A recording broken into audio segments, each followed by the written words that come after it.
Kerry McCarthy. Mr Deputy Speaker, I want to start by congratulating my friends in the Shadow DEFRA team for pursuing this issue relentlessly and for choosing it as a topic for opposition debate today. We did have a statement yesterday, but I think there's still an awful lot more to be thrashed out about this issue. So I very much welcome the opportunity to take part in today's debate.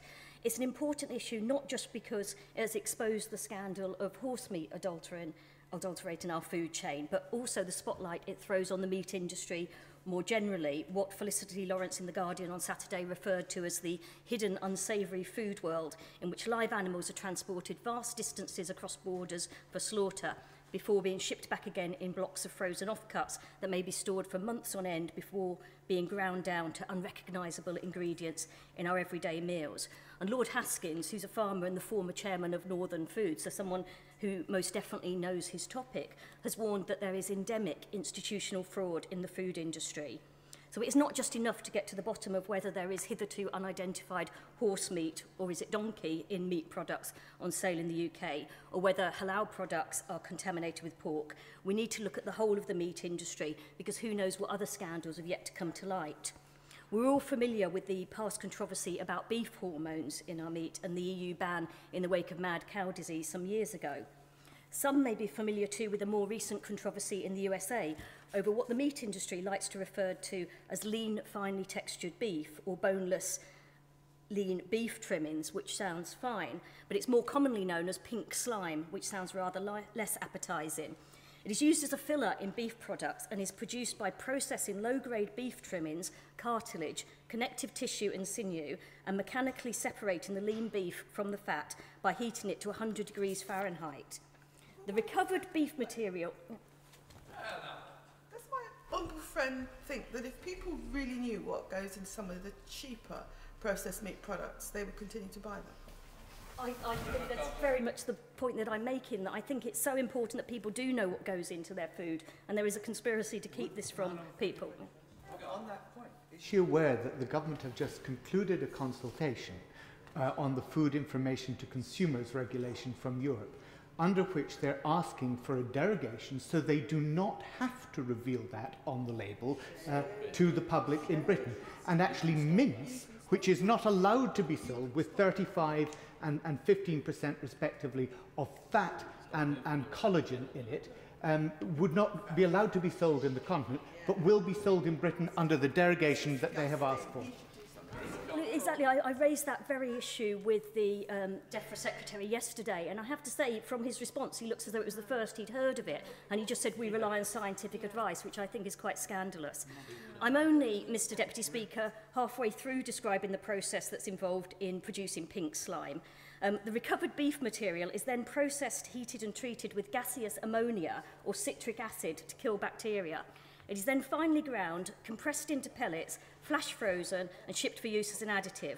Now, given the public outcry that there was over this in the UK a while ago, they had Jamie Oliver appearing on American TV decrying its use. There was a real backlash, and companies such as McDonald's, Burger King and Taco Bell have announced that they would discontinue its use. And there was also an outcry about it appearing in meals in the public sector, and promises made that it would no longer do so. It was very clear that once consumers knew that they had pink slime in their food, they didn't want it there and were and wanted the meat industry to stop producing that. There's also something that has become colloquially known as white slime in meat products. It's officially known as mechanically separated meat or mechanically recovered meat, and this is the product that's most likely to be used in very processed meat products like burgers or pies. It is a paste-like product produced by forcing beef, pork, turkey or chicken under high pressure through a sieve to get every last little scrap of meat off the bone. And there have also been questions raised about the safety of this and limits on how much of it can be used in a food product. For example, no more than 20% of it is allowed to be used in hot dogs, but the fact is the consumers don't realise that this is in their hot dogs. And then finally, there is advanced meat recovery, which separates meat from bone by scraping, shaving or pressing the meat from the bone. Again, that's typically used in hot dogs. As John Harris said in an excellent article yesterday in The Guardian again, sounds like a bit of a cliche, keep quoting The Guardian, although actually it's not very fond of vegetarians generally, but he said he quoted that EU regulations insist that if a product is to be called meat, it has to be, and I quote, skeletal muscle with naturally included or adherent fat and connective tissue. And that our Food Standards Agency insists that economy beef burgers must contain at least 40% of this product, which must come from cows, which I don't think is very reassuring. I think people expect their beef burgers to have beef in it, not cartilage, fat and connective tissue.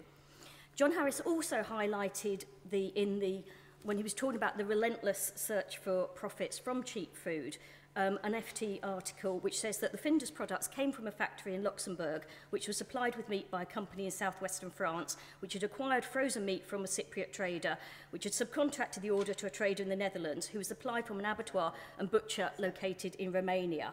As he says, how messed up has our food system become?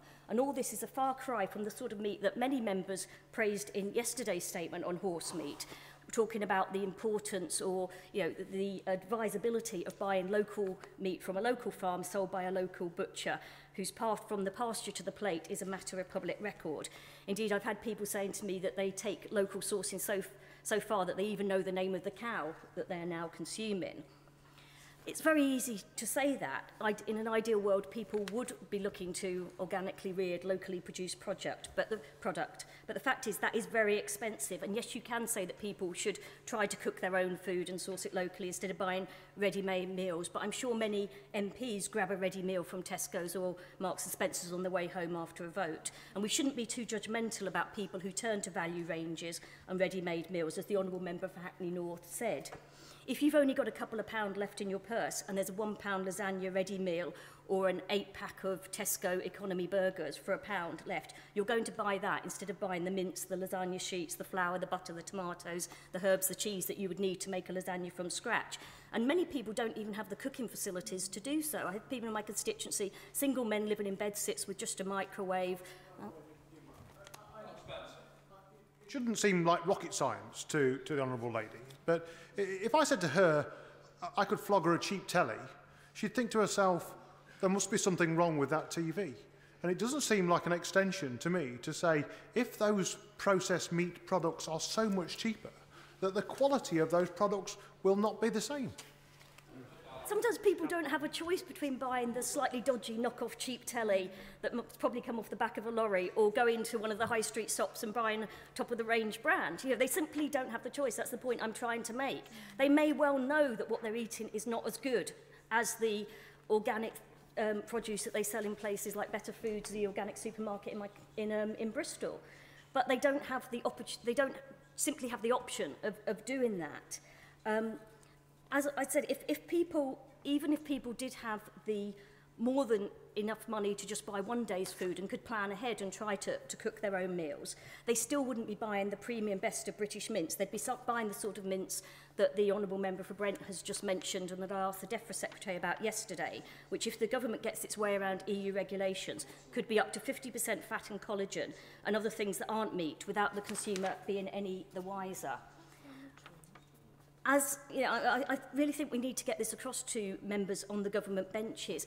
We are living in a world where people's cost of living is being absolutely squeezed on all sides. Their income's being cut, the benefits are being cut, the rents are going up, there's rising fuel prices, rising fares, rising food prices. They are going to buy the pack of 8 Tesco value burgers for £1, aren't they? Because they simply have no other option. And Mintel, the market research company, released statistics last week showing that some 30% of consumers now buy budget ranges compared to just 1 in 5 back in 2008.